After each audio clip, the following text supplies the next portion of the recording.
Je me suis rasé, je me suis coupé les cheveux. Notez cette apparence sur 10, voilà, ça fera plus de commentaires. Bonjour à tous les amis, Ohayo gozaimasu, minasan. On se retrouve aujourd'hui pour une nouvelle vidéo sur les appels du 911. J'avais lancé le concept sur la chaîne il y a maintenant un mois. Voilà, je vous avais demandé un petit peu vos retours, si ça vous plaît ou pas. Et apparemment ça vous a plu. Vous avez été très nombreux à me demander de refaire ce format. Donc je me suis mis à faire mes petites recherches et j'ai trouvé 3 appels qui m'ont procuré des frissons. Il y a beaucoup d'émotions dans ces appels, c'est assez bouleversant. Avant de vous faire écouter tout ça, je tiens encore une fois à vous rappeler que le contenu de cette vidéo peut être choquant, ça peut heurter la sensibilité de certaines personnes. Donc, s'il vous plaît, réfléchissez à 2 fois avant d'écouter tout ça. Je ne serai pas responsable de vos cauchemars ou de vos futurs traumatismes.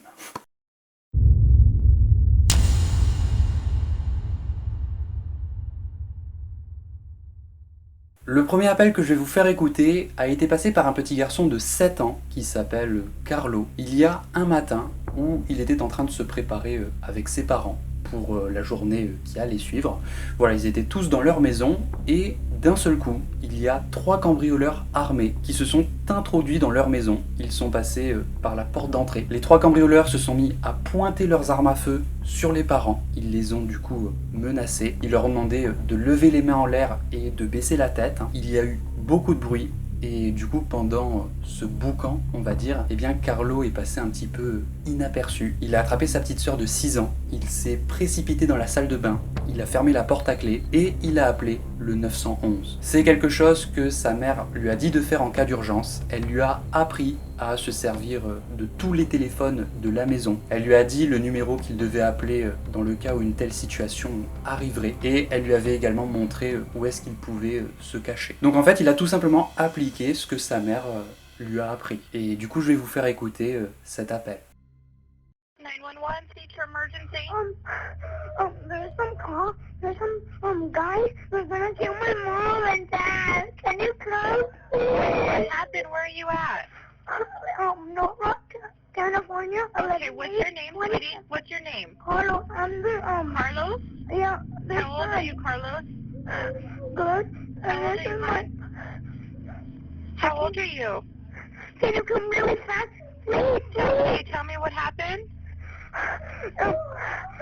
They come. They ring the door and they have guns. They shoot my mom and dad. Right now? Yeah. Can you come really fast? Bring cops. Okay, listen to me. I have them A coming. lot of them. Listen to me. I have them coming, hon. Listen, okay? Okay. Listen to me. Take a deep breath. I already have the Right. police coming. I'm really Carlos, old too. listen, hon. How old are you? 7 years old. Okay, 7. Listen to me. Where are you at in the house? Inside the bathroom. You're in the bathroom? Who's Yeah. with you? It's my sister, How old is she? 6 years old. Can you come really fast? Hurry up. Yes, stay on the line with me. Don't hang up. Listen to me. We're coming to help you, but listen to me, okay? Okay. When you were in the house, tell me exactly what happened, okay? Just stay where you are and don't hang up whatever you do. Okay. They bring the guys. They have a.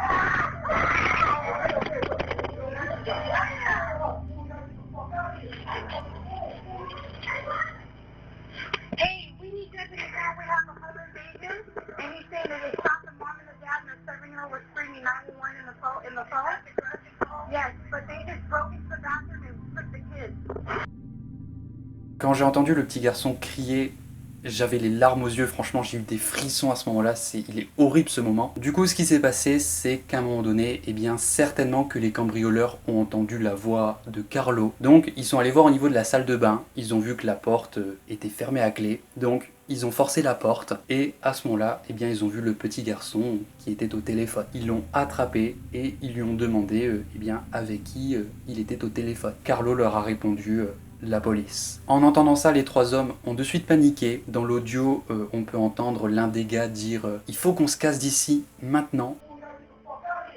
Et donc, C'est ce qu'ils ont fait, ils ont pris la fuite, ils sont sortis de la maison en courant. Au final, personne n'a été blessé, les policiers sont arrivés quelques moments plus tard et malheureusement, eh bien, ils n'ont pas réussi à retrouver ces mecs-là. L'opératrice et Carlo se sont par la suite rencontrés lors d'une conférence de presse. Ils ont répondu aux questions des journalistes et Carlo a remercié l'opératrice de les avoir aidés. Ils se sont fait un gros câlin, c'était assez émouvant. Carlo a été félicité pour son comportement exemplaire. Il est passé pour un véritable héros parce qu'il a sauvé toute sa famille d'un cambriolage et également d'éventuelles violences, on va dire, parce que tout ça aurait pu très mal tourner. C'est une histoire qui s'est passée en 2010 à Los Angeles. Los Angeles qui est une grande ville, donc certainement qu'il y a beaucoup de cambriolages et donc j'imagine que c'est pour ça que sa mère a pris ce réflexe de former son fils dès son plus jeune âge à savoir réagir à de telles situations. Et franchement, je trouve que c'est une bonne idée,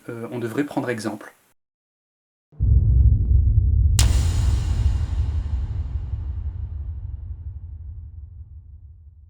Le soir du 5 septembre 2015, Cameron et Christopher Irvine, deux frères âgés de 17 et 22 ans, ont décidé ce soir-là d'en finir avec leurs parents. Oui, ça veut dire exactement ce que vous pensez, ils ont décidé de les tuer. Ce soir-là, les deux frères ont drogué leurs parents, ils ont mis du Xanax dans leur cocktail. Le Xanax qui est un médicament tranquillisant, c'est aussi considéré comme une drogue, et ils ont attendu que leurs parents se sentent fatigués et décident d'aller dormir. Une fois que leurs parents étaient dans leur lit, en train de somnoler, les deux frères ont allumé le gaz. En fait, ils ont trafiqué la conduite de gaz. Ils ont allumé des bougies dans le salon. Ils sont ensuite sortis dehors et ils ont attendu que la maison explose. Comme dans les films. Sauf que là, c'est la réalité. Ils ont attendu dehors pendant presque toute la nuit. Et lorsqu'ils se sont rendus compte que ça ne fonctionnait pas, eh bien, ils ont décidé d'en finir autrement. Les deux garçons sont retournés à l'intérieur, ils ont attrapé les armes à feu de la maison, ils sont montés dans la chambre des parents et ils ont essayé de les asphyxier. Cameron, le plus jeune des deux frères, a essayé d'asphyxier sa mère, d'abord avec un oreiller, puis lorsqu'il a vu que ça ne fonctionnait pas, il a essayé avec un sac en plastique et enfin avec du cellophane. Ils ont aussi essayé de les étrangler. Les parents se sont débattus et les garçons se sont mis à les battre. Ils leur ont donné des coups de crosse de fusil. Alors, je n'ai pas su trouver comment ça s'est passé exactement dans les détails, mais il y a eu une lutte et à un moment donné, le père de famille a été poignardé dans la cuisine. Malgré ses blessures, il a réussi à aller jusqu'au garage. Il a appuyé sur le bouton pour ouvrir la porte de garage. Il s'est précipité sur le volant de sa voiture et il a appuyé à fond sur le klaxon dans l'espoir d'attirer l'attention des voisins pour qu'ils se rendent compte de ce qui est en train de se passer et qu'ils appellent la police. Malheureusement, les voisins n'ont rien entendu et l'un des deux frères a ensuite refermé la porte de garage. Pendant que les deux garçons étaient en train de se charger de leur père, eh bien, la mère de famille, Yvonne, à ce moment-là, elle s'est rendue compte qu'elle était toute seule dans la pièce. Elle a retrouvé ses esprits, donc elle s'est précipitée à l'étage et elle a appelé la police. Gwinnett County 911, what's the location of the emergency?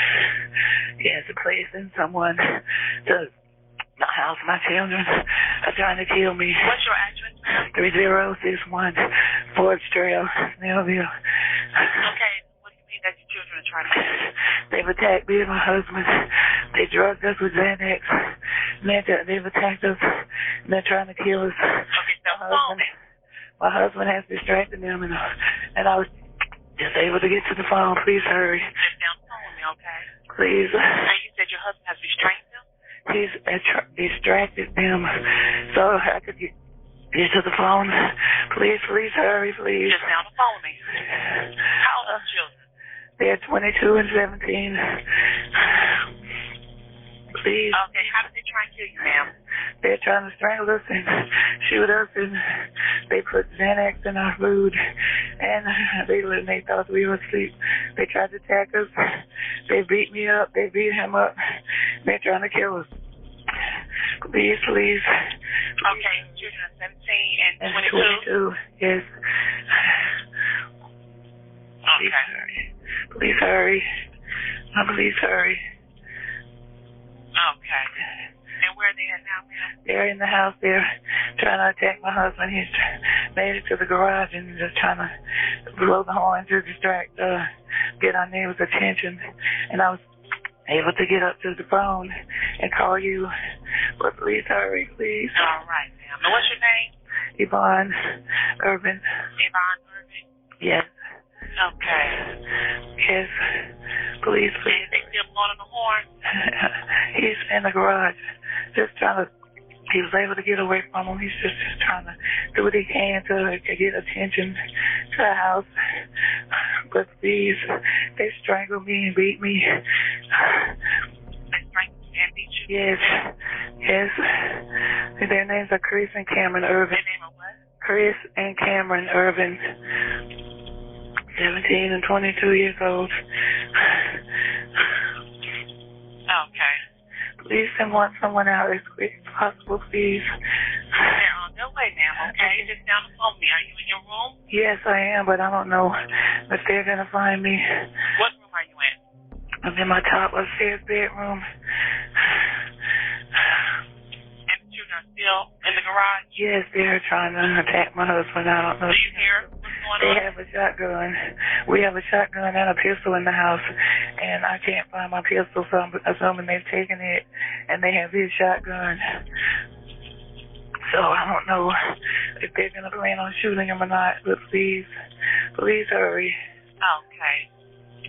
Are you unsure what weapons are at this time? Yes, I'm sure. I just know he's in the garage. When he was able to distract them, I was able to get upstairs to the phone. The other phones, they've unplugged. And why did they these are the attack you guys while you were sleeping? They just said, yes, I'm bleeding. I don't know. I don't know what's going on. Say it again, ma'am. I can't hear you. I said, I don't know why they've done this. I really don't. I guess they assume they want the insurance money. I'm not sure. Okay.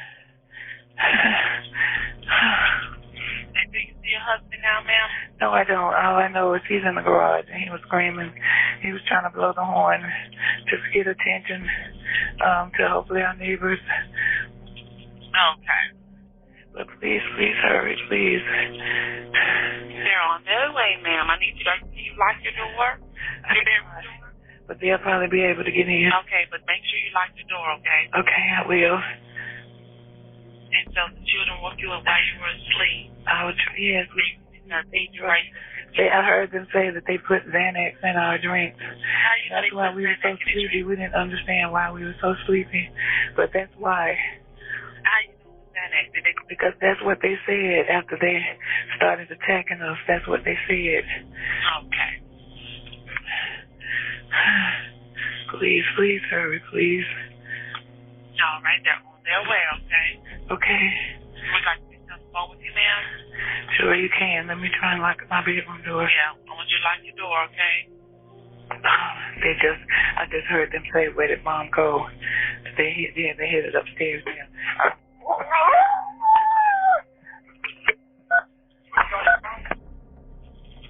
Hello? The police are on their way. It's on their way.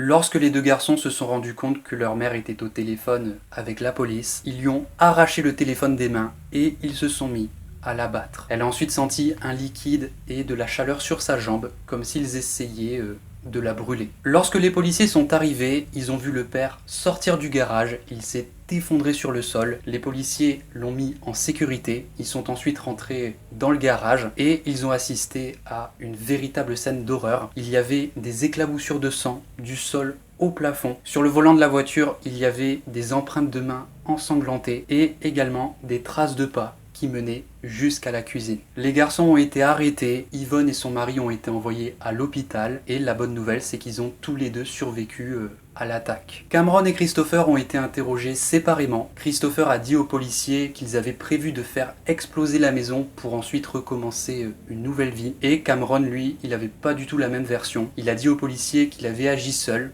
et qu'au moment des faits, son frère était en train de dormir. Alors, il y a une question qui nous brûle les lèvres depuis le début, c'est mais pourquoi est-ce qu'ils ont fait ça? Eh bien, je ne saurais pas vous dire, il n'y a pas vraiment d'explications, il faudrait être dans leur tête pour savoir. Mais en tout cas, le résultat des interrogatoires et des témoignages qui ont été menés ont montré qu'il y avait des tensions dans la famille depuis plusieurs années. Il y avait des choses que les enfants reprochaient à leurs parents. Mais il faut savoir surtout que Cameron et Christopher étaient tous les deux addicts à la drogue et à l'alcool. Et donc, eh bien, il y a un petit peu tout ça qui a joué. Les garçons se sont excusés auprès de leurs parents. Ils ont dit au juge que ce soir-là, ils étaient complètement sous influence de la drogue. Ils avaient pris beaucoup de substances. Et le verdict, c'est qu'ils ont été tous les deux condamnés à 20 ans de prison. Ce qu'il y a d'encore plus incroyable avec cette histoire, c'est que les parents ont carrément pardonné à leurs enfants.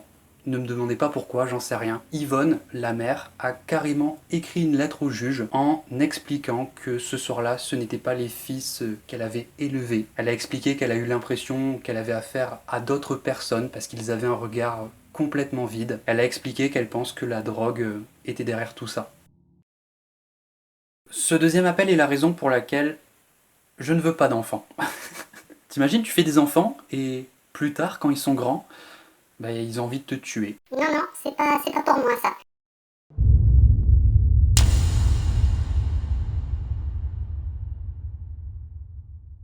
Le troisième appel que je vais vous faire écouter a été passé par un employé d'une pizzeria. J'ai vu que son nom était censuré dans l'audio, du coup on va l'appeler Cédric. Un samedi soir, Cédric était en train de fermer la pizzeria dans laquelle il travaillait, et au moment où il est sorti par la porte de derrière, à ce moment-là, il y a un homme qui l'a agressé. Cet homme portait un masque de clown avec, dans sa main, un gros morceau de bois. En plus, son masque, il est terrifiant. Moi, si je vois ça au beau milieu de la nuit, je me pisse dessus. L'homme s'est mis à frapper Cédric au visage avec son morceau de bois. Et ensuite, il a essayé de le poignarder avec une paire de ciseaux. Cédric s'est défendu, il a attrapé l'arme à feu qu'il avait sur lui et il a tiré sur cet homme à plusieurs reprises. Il faut savoir qu'on est aux États-Unis, ils n'ont pas du tout la même réglementation que nous face aux armes à feu. Aux États-Unis, les armes à feu sont autorisées, mais ça dépend des États. Chaque État a en fait sa propre réglementation. Par exemple, est-ce qu'il faut un permis, est-ce qu'il faut pas de permis, est-ce qu'il faut que l'arme soit dissimulée ou pas?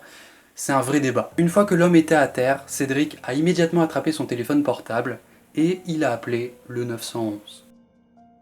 911, where's your emergency? I'm on 158 Ridgewood Avenue. I just shot somebody. Okay, what's the location? 158 Ridgewood. He attacked me while I was closing my store. Okay, 158 Ridgewood? Yeah, please hurry up. Okay, listen to me. You need to take a deep breath and you're in Daytona or Holly Hill. Holly Hill. Okay. Please help me, please. Okay, listen. He hit me in the face with a piece of wood. Please help me. I think he's dying. Please help. Okay, listen. They're on the way to you. Is he breathing? Help me, please. Listen no, he's to me. not. Help. Can you start CPR on him? He's not breathing.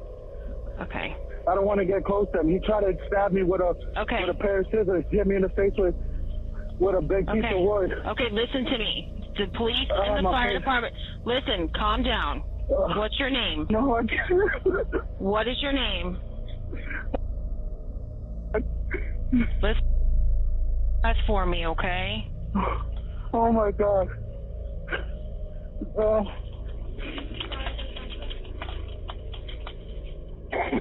I'm bleeding all over the place. You are? Yeah. Okay. Did he try to rob you? I have no clue. I just stepped out the door and he hit me in the face with a big, 2x4 or something. And he had a pair of scissors in his hand. I gotta call my mom. No, stay on the phone with me. And please, do you still, where is the handgun? I have it placed on the trunk of my car. I put it down. Okay. Please, get them here quick. I think he broke my elbow. You need to... Okay, listen, you need to take a deep breath for me, okay? Ma'am, I can't. I'm gonna go to jail for this. You need to talk to the officers, okay? But stay on the phone with me. Please help me, please. Okay, they're coming. They have to drive. Okay? Oh, my elbow. Please help me. There's a lot of people there's a lot of people coming to you. Please, I heard him. Please come help this guy too. Please help him.